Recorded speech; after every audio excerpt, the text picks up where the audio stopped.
Programme में हिकु भेरो ॿीहर भली काल।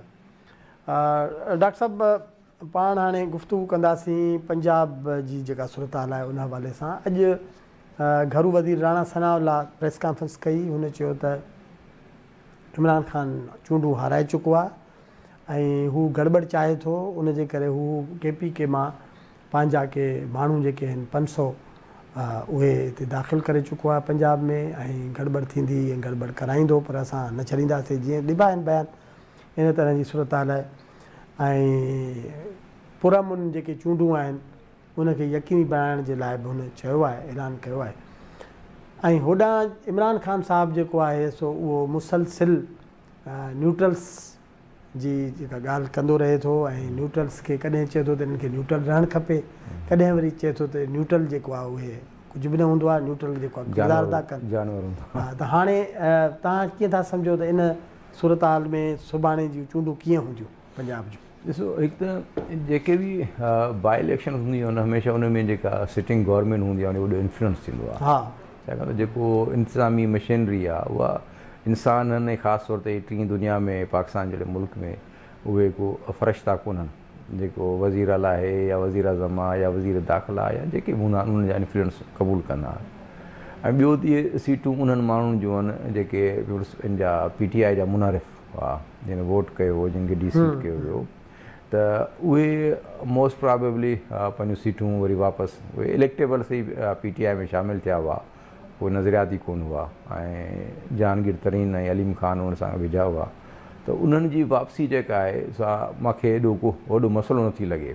त इहो जेकॾहिं PTI खयूं बि सही त इन्हनि मां को 5 सीटूं खणी सघंदी, बाक़ी सीटूं जेके इहे वापसि PML ॾह ईंदियूं ऐं उहे अची अच्छा मुस्लिम लीग नून वारनि उन्हनि खे ॾिनियूं आहिनि तक़रीबन उन्हनि खे ॾिनियूं आहिनि सीटूं, चवनि उन्हनि जूं ख़ाली थियल हुयूं ऐं उन्हनि खे ई वरी वापसि सीटूं मिलियूं आहिनि, उहे ई इलेक्ट थी वेंदा।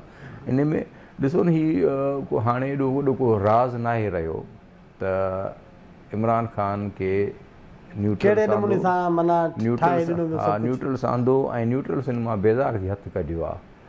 त हाणे नए सिर ही कोशिशि में आहे त उहे पंहिंजी ग़लती महसूसु कनि ऐं मां ते वरी दस्ते शफ़क़त रखनि, पर अञा ताईं ग़लती उहे महसूसु कनि या ग़लती हे महसूसु करे चवनि थो बाबा हाणे बसि भला हाणे न।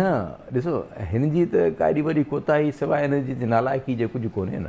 नालाइकी बि त वॾी कोताही आहे, मुल्क त ईअं न हलंदो आहे। हा, त हू त नालाइक खे वरी वापसि न आणींदा। ईअं हुजे त का ग़लतफ़हमी थी हुजे, का ॾंद चक थी हुजे त पोइ उन में माण्हू वरी चवंदा ठीकु आहे भला माफ़ी, पर हिकिड़ो माण्हू आहे ई नालाइक जंहिंखां सिस्टम नथो हले, उन खां कमु इहो वरितो हुयो त तव्हां सियासी सिस्टम खे गंदो ऐं ख़राबु कयो, सियासतदान जेको हुन कयो त भई सियासतदान गंदा ऐं ख़राबु आहिनि, सॼा मसइला उन्हनि जे करे आहिनि ऐं ॿिया सभु फ़रिश्ता आहिनि मुल्क में। सो सियासतदाननि खे जेकॾहिं टंगबो ऐं जूता हणबा त हुन मुल्क सही थी वेंदो, ॿियो कोन कमु ई कोन हो। सही। अच्छा, हाणे जेकॾहिं इन केस मतिलबु अहिड़ी सूरत हाल कॾहिं कॾहिं थींदी आहे न, कॾहिं अहिड़ी सूरत हाल थी वञे जो पंजाब जी हुकूमत जेका आहे उहा नथी रहे, पोइ छा थींदो?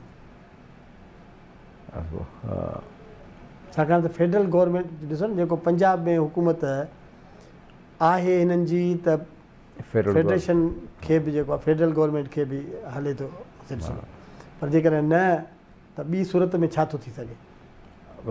एतमाद जो वोट वठिणो पवंदो हमज़ा शहबाज़ खे, ऐं जेकॾहिं छाकाणि अक्सरियत हेॾां PTI वटि बि कान्हे, माण्हू हिननि वटि बि नंबर्स पूरा न आहिनि, पोइ हुननि वटि बि न आहिनि। इन जो मतिलबु आहे त पोइ डायरेक्ट फेडरेशन मथे कुझु करे सघनि था, छाकाणि मथे हू इस्तीफ़ाऊं ॾेई चुका आहिनि, उते त आहिनि ई कोन, त उते छा कंदा? न मथे मसइलनि जेका इस्लामाबाद वारी पार्लियामेंट आहे उन में त हिननि जो हाणे को बि चांस कोन्हे। हेॾां जेको पंजाब जे अंदरि जेकॾहिं हमज़ा शहबाज़ जेकॾहिं पंहिंजी अक्सरियत बरक़रार नथो रखे त पोइ स्टाइलमेट में शइ माना उन में टाई में जीअं हलियूं वेंदियूं आहिनि न, उन खां बाद में या त का कोर्ट जी का रूलिंग थींदी या फेडरल गवर्नमेंट इन में आरजी तौरु 6 महीननि लाइ को गवर्नर राज या अहिड़ी का ॻाल्हि कंदी जंहिंमें पंहिंजो जेको आरजी जेको सेटअप आहे जेसीं ताईं वरी कंदा आहियूं चूंडूं कराइनि। हिन जेके जनरल इलेक्शन्स में बि साल बचियो आहे, एॾो वॾो टाइम कोन्हे, त उनखे मिड़ी लेपा पोती करे कंहिं तरीक़े सां हलाइण जी कोशिशि कंदा, पर मूंखे इन जा चांसिस घटि था लॻनि। इहो जेको सिस्टम आहे हमज़ा शहबाज़ वारो हलंदो।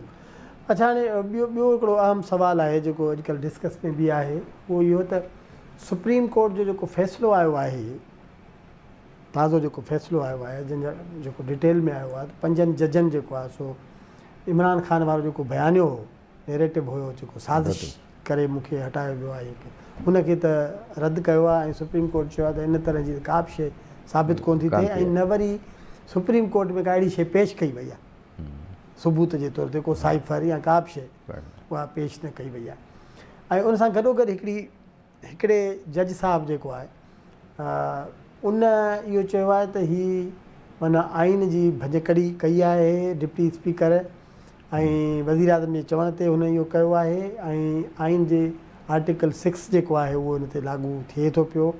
हाणे इहो हुकूमत ते आहे त हू छा थी करे, तव्हां सम्झो त हुकूमत को हिननि खे हिननि जे ख़िलाफ़ु जेको आहे रेफरेंस को ठाहींदी, ऐं इहो गद्दारी वारो जेको चवंदा आर्टिकल 6 जो इशारो ॾिनल आहे उन फ़ैसिले में न, पर उहो जेको इज़ाफ़ी नोट आहे जेको उन में इहो ॾिनल जस्टिस मंदोखेल जो, हा मंदोखेल वारो, त उन में हीअ हुकूमत तव्हां सम्झो था त इहो ईअं कंदी।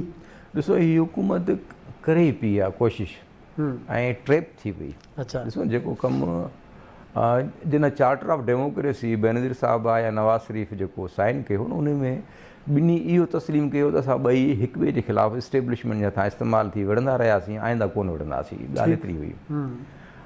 हाणे बि इमरान ख़ान सां ही चार्टर ऑफ डेमोक्रेसी को कनि त भई तूं बि इस्टेब्लिशमेंट हथां इस्तेमालु थिए, असां बि थींदा रहियासीं, हाणे न थींदासीं। हाणे हीअ जेको इमरान ख़ान सिविलियन आहे उन जे अगेंस्ट जेकॾहिं आर्टिकल 6 ही इन्वोक कनि था त इहा ख़ुदि वरी डेमोक्रेसी जी तोहीन थींदी। हीअ आर्टिकल 6 पर्टिकुलरली जेको आइन खे ब्रीच कंदड़ मिलिट्री डिक्टेटरशिप जे लाइ उन्हनि लाइ हूंदो आहे, जेके आइन एबॉर्गेट कनि था। बाक़ी आइन जूं तशरीहूं मुख़्तलिफ़ आहिनि, उन्हनि में पोइ हिकिड़ो पेंडोरा बॉक्स खुली वेंदो, सुभाणे ॿियो को सिविलियन आहे हलियो वेंदो कोर्ट में। सेम टाइम इहो वरी जेकॾहिं सिविलियन जेको न आहे हुकुमरान उन जे लाइ बि त मसइलो आहे न, जेकॾहिं इहा रवायत पइजी वई त उन लाइ बि मसइलो उन लाइ मसइलो आहे। इन करे कोशिशि कजे त ही हाणे इस्तेमालु थियणु बंदि, माना ही स्टेट्समैनशिप इन्हनि जी इहा चइबी, PMLN जी या ज़रदारी साहिब जी इहा चइबी त इमरान सां हिकिड़ो नेगोशिएट कनि, ग्रैंड डालाए कनि, उनखे आर्टिकल 6 या इन रिएक्शन या अहिड़ियुनि शयुनि में न वञनि जेके इंतकामी कार्रवायूं लॻनि, जंहिंमां हू न। पर इमरान ख़ान त पंहिंजे हिन समूरे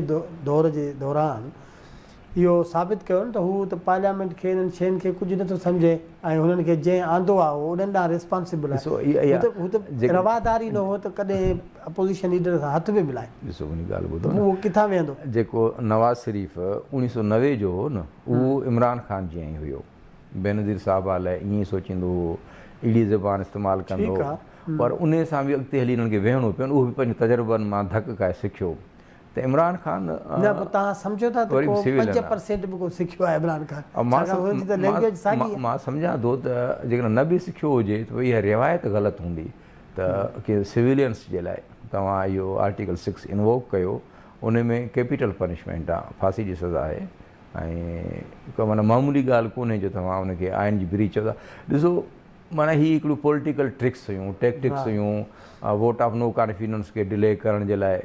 जेको थियो तव्हां असांजे अखियुनि यादो आहे, जेके बि हरकतूं थियूं, हालांकि उन में उन्हनि आइन जी पंहिंजे हिसाब सां तशरीफ़ बि कई, हिन में हीउ नथो अचे, हू नथो अचे, पर इहा एॾी ग्रास या एॾी ब्लेटेंट वायलेशन ऑफ कॉन्स्टिट्यूशन या उनखे एबॉर्गेशन कान हुई जो आर्टिकल 6 जेको मुंहिंजे नज़र में कंहिं सिविलियन्स ते हीअ जेकॾहिं कंदा त इन जो मतिलबु आहे त हीअ हिकिड़ो वरी फ्लड गेट खोलींदा, सुभाणे ॿी का गवर्नमेंट ईंदी जंहिंमें वरी शहबाज़ शरीफ़ ते अहिड़ो आर्टिकल लॻो पियो हूंदो।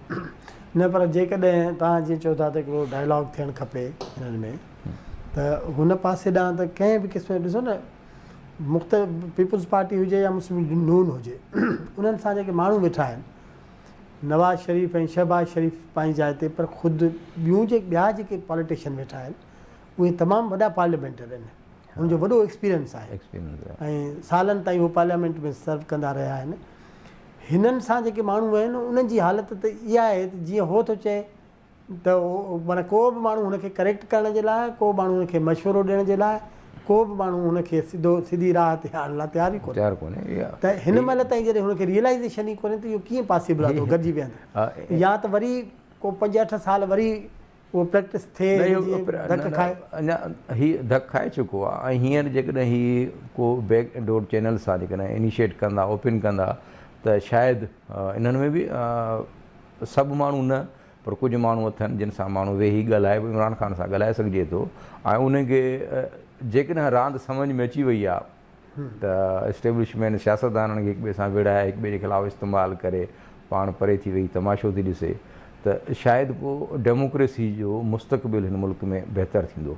अदरवाइज़ ही सुभाणे हीअ हलिया वेंदा वरी ॿियो केरु ईंदो वरी इंतिशार जारी रहंदो। माना जीअं कंहिं ज़माने में नैब यूज़ थियो हाणे वरी आर्टिकल 6 पियो यूज़ थींदो त भई उहो तो आइन जे फलाणे शिक जी ही बनकड़ी कई हाणे अच त तोखे माना ट्रायल था शुरू कयूं इन करे उहो फ़ाइदो न आहे। सही, वॾी महिरबानी डॉक्टर साहिबु। नाज़रीन, प्रोग्राम जो वक़्तु पुॼाणी ते पहुतो, असांखे ॾींदो इजाज़त। अल्लाह निगहबान।